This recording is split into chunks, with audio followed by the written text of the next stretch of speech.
Last time we spoke, I talked with you about committing to not necessarily save your marriage, but committing to getting healthy and committing to healing. And here's some of the reasons. I think it's better said, here's some of the biggest reasons that I hear from people, both unfaithful and betrayed, as to why they won't get help. Now, these are not necessarily reasons they've given me. These are the reasons that I've picked up on over the years of helping couples. The first one is, unfortunately, I got to tell you, it's pride. A lot of times we think that we can fix our spouse, or we think that we can kind of wing it, we can read a few books, we can scour the internet and watch a couple of videos, and we can do it. And I got to tell you, most of the time you do more damage than you do good. There's nothing wrong with reading books and watching videos, but when you're dealing with infidelity, you want to make sure that those resources are what we call infidelity specific, because what may work for financial crisis is probably not going to work for infidelity. Or what may work for general marriage problems is certainly probably not going to work for infidelity. So you have to understand, it's our pride that many times keeps us from getting help. And I talk to a lot of people who are from the old school philosophy. We don't need marriage counseling. We don't need that there therapy. We can do it on our own. We don't need to go talk to somebody and waste all that money and spend all that money. We can do it on our own. No, you can't. And let me know how that works out, because most of the time it doesn't go well. So it always costs when you're dealing with crisis. And it's going to take an investment of your time, it's going to take an investment of finances, and it's going to take an investment in humility to reach out to a trusted source to get the right kind of help. Number two is, and I've talked about this before, anger and resentment. A lot of times couples won't get help, or one spouse won't get help because they're just angry. They're just mad and they want to stomp their feet and they want to complain. Just yesterday, I was talking to this woman and I said, I bet you the reason he won't get help is because he's still mad and he still has all this resentment. And she was kind of like, well, I don't know. And I said, that's fine. So they had a talk last night, and she kind of used some of the things that I suggested. And just this morning, she emailed me and said, yes, he just confessed to 10 years of hidden bitterness and hidden resentment, and he's angry. And so now I understand where a lot of his actions have been coming from. So a lot of times we won't commit to getting healthy because we'd rather commit to just being pissed off and standing in our anger and standing in our stubbornness and standing in our stonewalling nature, and we won't get help. But that usually does far more harm than good. Number three is shame. You know, and this was my biggest culprit. I didn't want to get help because I didn't want to have to keep talking about the affair.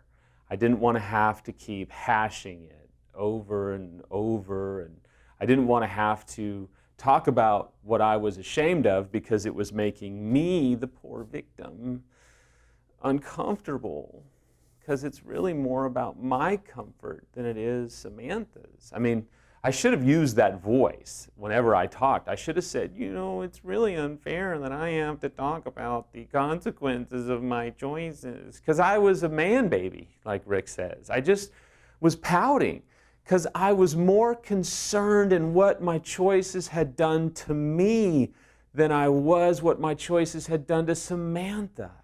I was ashamed and I didn't want, no, don't make me talk about it. I don't want to because I feel stupid. Yes, I felt stupid, but until I was ready to talk about it, Samantha couldn't really heal significantly, and I couldn't heal significantly. I was not going to eradicate a lot of the deception and the self-deception and the confusion inside of me if I wasn't willing to talk about it. I would say usually close to 75% of the time, an unfaithful spouse doesn't want to get help, doesn't want to talk about it because of shame. They just feel so terrible about what they've done. But it may not come off that way. It may come off as, you know, all these other different, I'm angry or I'm this or we can't communicate and I don't like that therapist and she's this and he's that. And All of that stuff is smoke. The reality is they don't want to talk about it because they're not healthy enough to own it. And until they're willing to own it, it's going to be a huge stumbling block to recovery.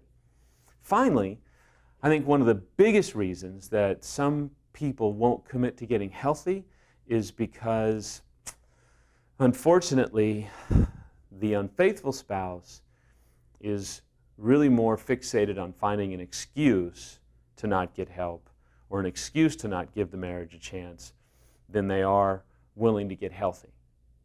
I told this to someone a long time ago and it did not go well. And I try not to say it too often. But I said, you know, it sounds to me, because they had been giving me all these reasons. Well, it's this and that, and she this and she that, and he was the unfaithful. And she won't do this, and she's never done this, and all this stuff, this 25 years, blah, blah, blah. And I said, man, but what are you going to do now? Why won't you get help and at least see if the marriage can be saved? Oh, because she's just this, she won't change, she's not going to do this. And I said, to me, it sounds to me like you're looking for an excuse more than you're looking for clarity. And as long as you're looking for an excuse, you've got 25 years under the bridge of marriage. You've got so many mistakes that she's made and so many things that you've done and she's done. There's always going to be an excuse to not work on your marriage. But you have to ask yourself at 50-something years old, are you willing to stop making excuses and at least commit to getting healthy?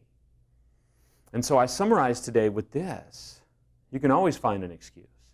And sometimes even betrayed spouses, they're really more interested in finding an excuse to not work on their marriage than they are committed to saying, let's at least see what can happen.